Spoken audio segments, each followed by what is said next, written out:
Talking to my boo this morning. Interesting conversation on the way here to work. Of course, I'm late again. But conversation was about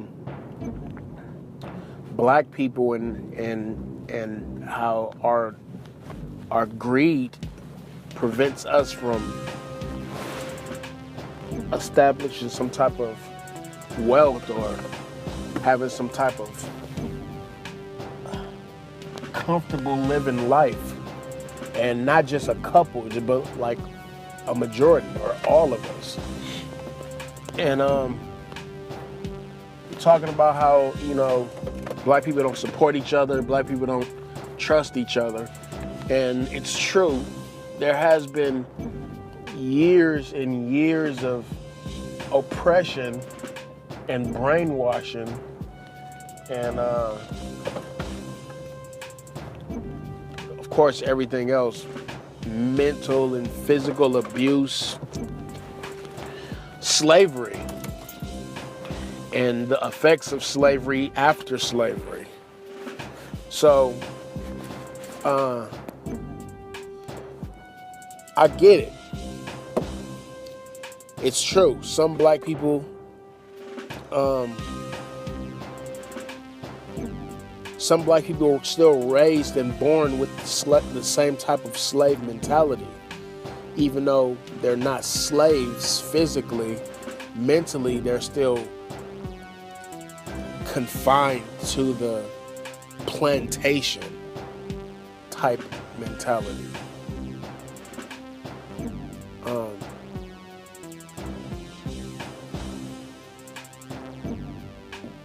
Which is also understandable. I mean, it took 400 years to break a man down and make him into a slave. So, how long does it take to break a slave and make him back into a man?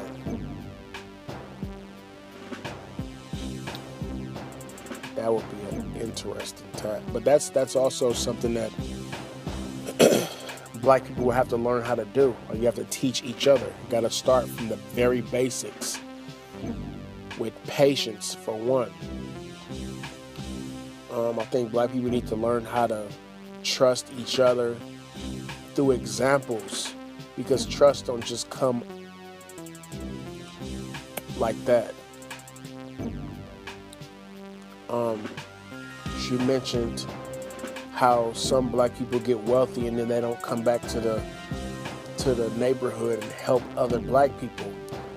I agree with that somewhat, but in a way I kind of don't, because the mentality that black people have these days, like Negroes,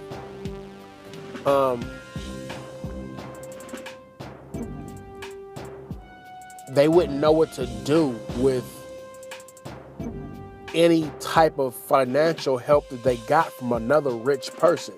So let's say for instance, if Jay-Z, who has damn near $1 billion, who's worth damn near $1 billion, say he was to come back and he was to give away $100 million just to help individual families or black people, what do you think they would do with that money? Not having no type of economical education, no type of no idea of saving, investing. All they know is what they know. So what they're gonna do with the money is fuck it off. They're gonna splurge and show off. They're gonna go out and buy cars they can't afford. They're gonna go out and buy jewelry that they don't need. They're gonna go out and like trick their car out, put the biggest rims and the loudest. They're gonna do what they're used to doing. You're giving money to an ignorant person, a person who don't have the foresight to even see what to do or the effects of what they will do to it with it. It takes discipline, and a lot of black people lack discipline because they wasn't raised with it. But at the same time, I do agree with her, because those same rich black people can also create programs to get black people to the level where they can be responsible with money and be responsible with everything else. It's very possible to set up programs and fund the program to help people who actually want to do better get better, and to get better on their own. Teach them how to develop their natural talents and natural abilities. Teach them how to be open-minded and business-minded. Teach them how to be independent. Teach them how to be civilized again. And I don't mean civilized as far as like the European way of being civilized. I mean being civilized like black people used to be before they became slaves. Which will take a lot of time, but we're not talking about monkeys. We're not talking about gorillas. We're talking about human beings who have the same capacity of learning as everyone else, but they didn't have a chance.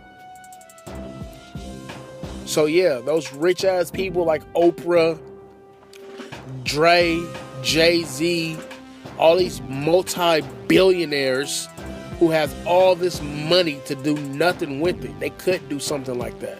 Like there's more to helping out your community than setting up a basketball court or setting up a studio where all they're going to do is go in and start talking about killing other black people. Even though that was the way that those people got their money, you don't follow that same pattern because it's a self-destructive fucking pattern. So I agree with her. Those people should do something.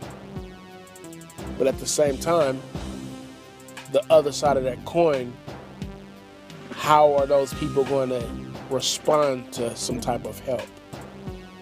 They'll look at a person setting up a program, not saying all, some people will look at a person setting up a program instead of giving them money as an insult, when the program will benefit you more than the money would, because money is temporary. If you don't know what to do with it, you're going to spend it all. Then you have nothing all over again. But if somebody can educate you on how to keep your money, how to invest your money, how to think more like a businessman as opposed to a street dude, then that's more valuable than the money, because now you can gain more, you can earn more, you can save more, and you can develop a plan to where you and your family can prosper years and years to come. Not just ball for the time being and then you broke all over again and you back to hustling for pennies again. That's not living. That's maintaining a ghetto. So, interesting conversation though. Like I said, I'm late for work, so I have to end this. And